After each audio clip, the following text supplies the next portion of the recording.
नमस्कार, मैं कांक्षा सिंह आपका स्वागत करती हूँ रात 9 बजे के बाद में। भारत और चीन के बीच पूर्वी लद्दाख में लाइन ऑफ एक्चुअल कंट्रोल यानी कि LAC पर तनाव बरकरार है। भारत की तरफ से चीन बॉर्डर पर करीब 1 लाख सैनिक तैनात हैं। सेना और वायुसेना पूरी तरह से अलर्ट है और लगातार चौकसी बरत रही है। इस बीच ऐसी भी खबरें हैं कि भारत की तरफ से चीन की किसी भी गुस्ताखी का जवाब देने के लिए ब्रह्मोस और निर्भय क्रूज मिसाइल के अलावा जमीन से हवा में वार करने वाली आकाश मिसाइल को भी तैनात कर दिया है।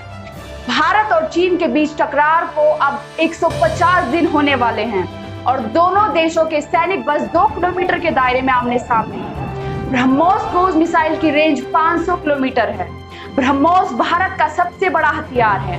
यह मिसाइल न सिर्फ हवा से हवा में बल्कि जमीन से भी हवा में वार कर सकती है।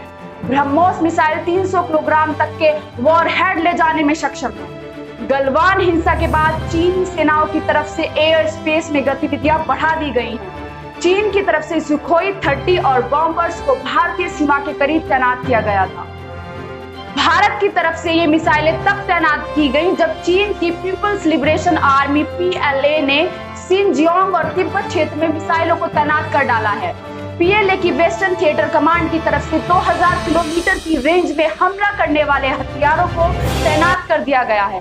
साथ ही तिब्बत और सिनजियांग में टकराव शुरू होने के तुरंत बाद ही आकाश मिसाइलों की तरह ही मिसाइलों को तैनात कर दिया गया था। हिंदुस्तान टाइम्स की रिपोर्ट के मुताबिक चीन की तरफ से यह तैनाती उसके कब्जे वाले एक्साइन चीन तक ही सीमित नहीं है, बल्कि काशगर, होटान, लहासा और नियांगशी में भी तैनाती को बढ़ाया गया है। सुपरसोनिक ब्रह्मोस मिसाइल और सबसोनिक निर्भय को किसी भी बुरी स्थिति से निपटने को तैनात किया गया है। निर्भय की रेंज 800 किलोमीटर है। यह मिसाइल 1000 किलोमीटर तक पहुंच सकती है और इसमें समुद्री स्कीमिंग और लॉयटरिंग क्षमता दोनों ही है। इसका मतलब है कि यह मिसाइल जमीन से 100 मीटर से 4 किलोमीटर तक उड़ान भरने में सक्षम है और इससे पहले कि कोई अवरोध उत्पन्न हो, यह अपने लक्ष्यों को प्राप्त कर लेता है। भारतीय सेना द्वारा इस्तेमाल किया जाने वाला तीसरा स्टैंड ऑफ हथियार है आकाश SAM, जिसे लद्दाख सेक्टर में LAC के पार किसी भी PLA विमान घुसपैठ का मुकाबला करने के लिए पर्याप्त संख्या में तैनात किया गया है।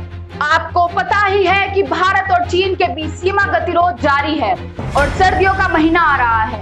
इसको देखते हुए भारतीय सेना ने विरोधियों से लड़ने के लिए पूरी तरह से कमर कस ली है।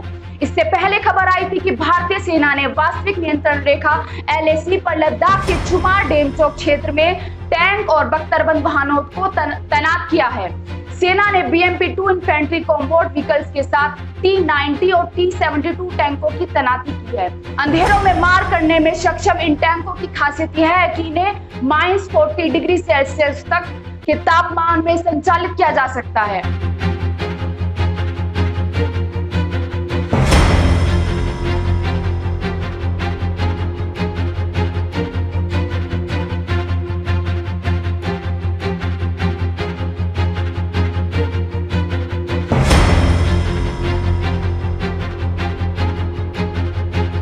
आज के लिए इतना ही दोस्तों। वीडियो शेयर कीजिए और सोशल इंडिया लाइव को सब्सक्राइब भी कीजिए। धन्यवाद।